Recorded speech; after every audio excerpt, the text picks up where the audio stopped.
back to Live to Learn USA. This is Doug Montezella. Thanks for tuning in. Today I want to talk about retirement and securing your financial future. It's something that should all be on our radar. We're going to be working for 40 to 50 years of our life. You want to be set up in a great place financially. Come the end of those years at age 60 to 65 when you're looking to hang up the boots, you want to have a significant savings there waiting for you so you can live a happy, healthy, and sustainable retirement. And it comes from understanding how do you get there. So there's really two primary vehicles to getting there, and that's the 401k and the IRA. Today I want to go over some of the details and help demystify these two things because we hear about them a lot, and it's important to really understand the details to help us get there. So one really interesting thing, so I use a retirement calculator online, which you can all do, and I highly suggest it. But I punched in, I said I want to have an $80,000 salary equivalent when I retire. And how much do I need to save today to get there? And it was insane, shocking, because due to inflation, to get an $80,000 equivalent salary, I'm going to need $4.8 million waiting for me come retirement. That's a huge sum of money, and how the heck do you get there? So the reason why that's such a big number, first of all, is because of inflation. The same reason that gas or a slice of bread used to be a nickel and now it's several dollars.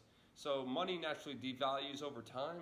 So you're going to have to save a lot more because that money is worth less. So that $80,000 in today's dollars is really a lot more come retirement in 40 years' time. So that's why I need $4.6 to $8 million.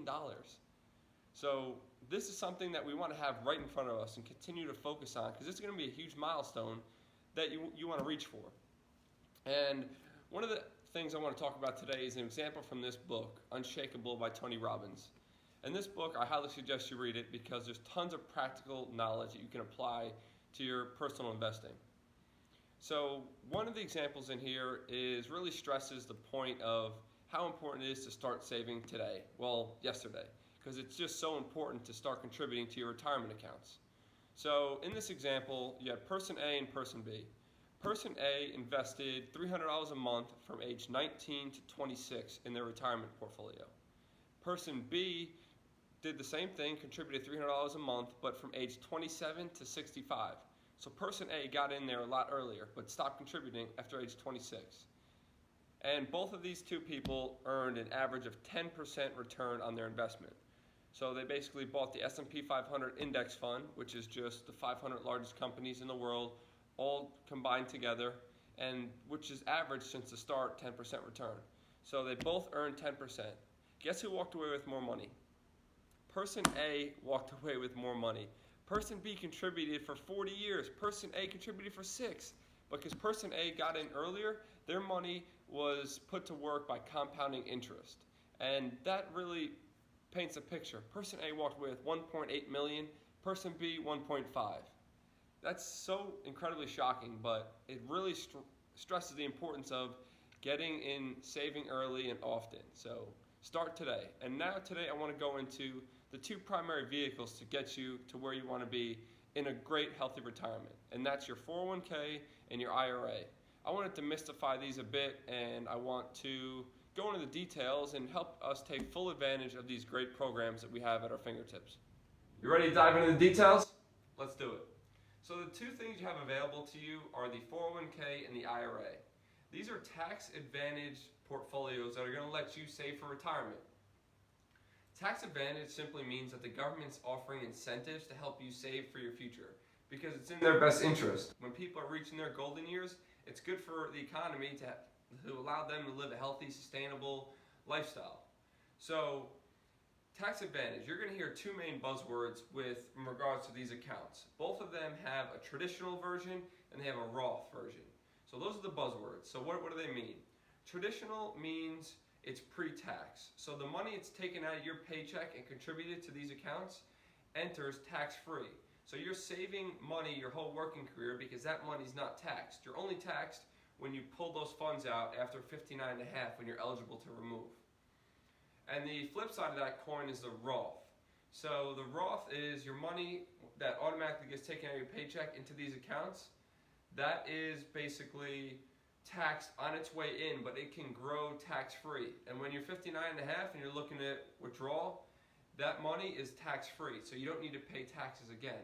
So you're paying once and you're done. So that's the main difference there. And the whole concept is, do you think you're going to be in a higher tax bracket during your working career or your retirement career? With the way government changes things, there's no real concrete way to know what your tax bracket's going to be, so you got to take your best guess. But I try not to get bogged down with, oh, is my best way to go? Is it the traditional or is it the Roth? The bottom line is, the way you set yourself up for failure is by saving lots of money. Don't get bogged down, oh, I need to be in the traditional or the Roth. If you're saving, you're winning. So let's take a deep dive into the 401k. This is a company-sponsored retirement account. That simply means that your company is going to offer you incentives for investing in their retirement account because it helps attract good employees if they do so. So employee matching. This means that if you contribute a certain percentage of your paycheck, the company is going to also match X percent. So all companies have a little different, but for example, my company. So if I contribute 6% of my salary, my company gives 7% of my salary. That's free money that gets pumped into these retirement accounts in addition to my own contributions. So one important thing to note that kind of confused me a little bit with the 401k specifically is this number here.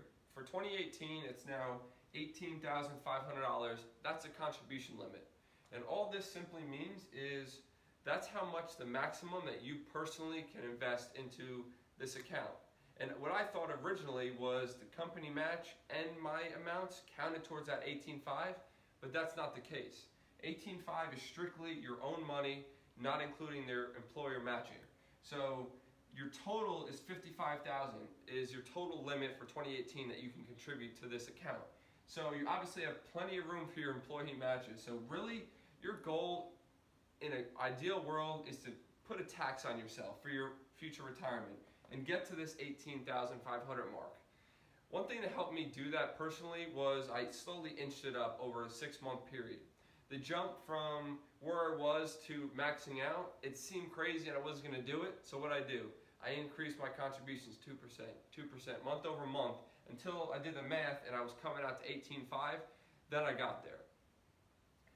So one really important thing as well for the 401k is that there is a Roth 401k. And I mentioned both of these, the IRA, which I'll get into in a bit, and the 401k have traditional and Roth.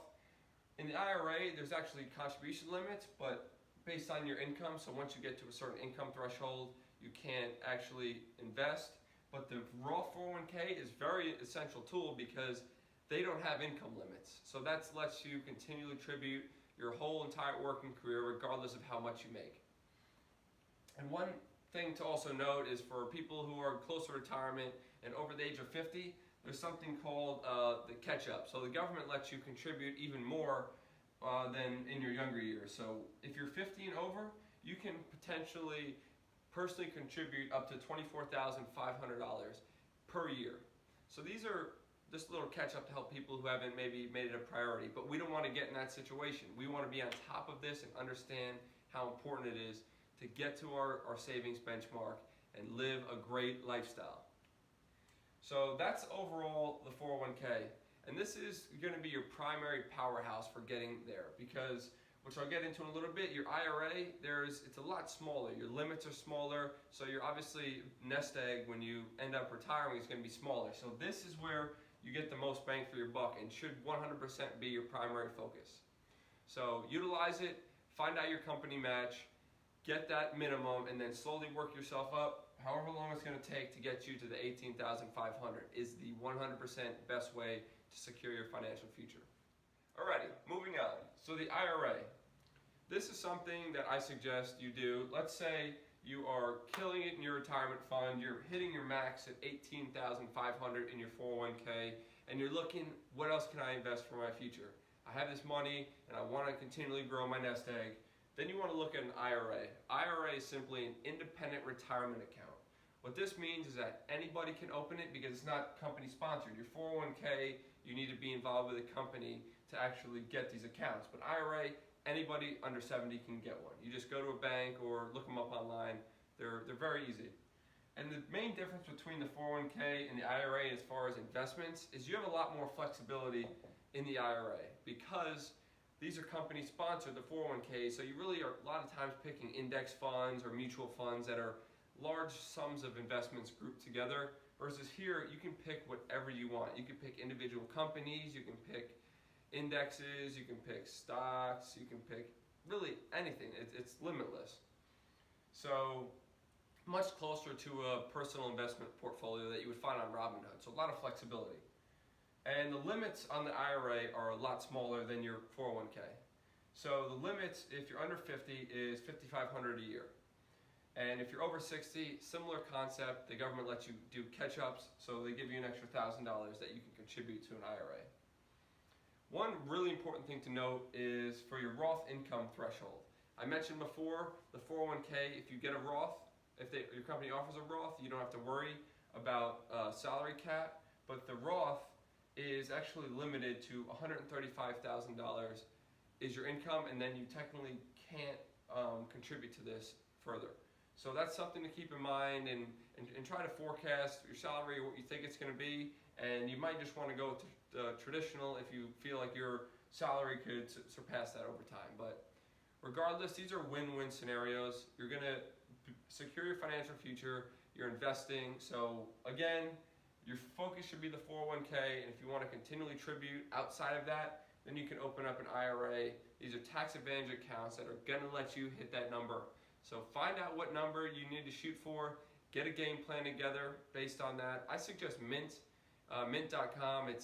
They let you set goals financially for yourself, and you can see exactly what it's going to take to forecast out for your retirement and get to the final nest egg number that you're looking for.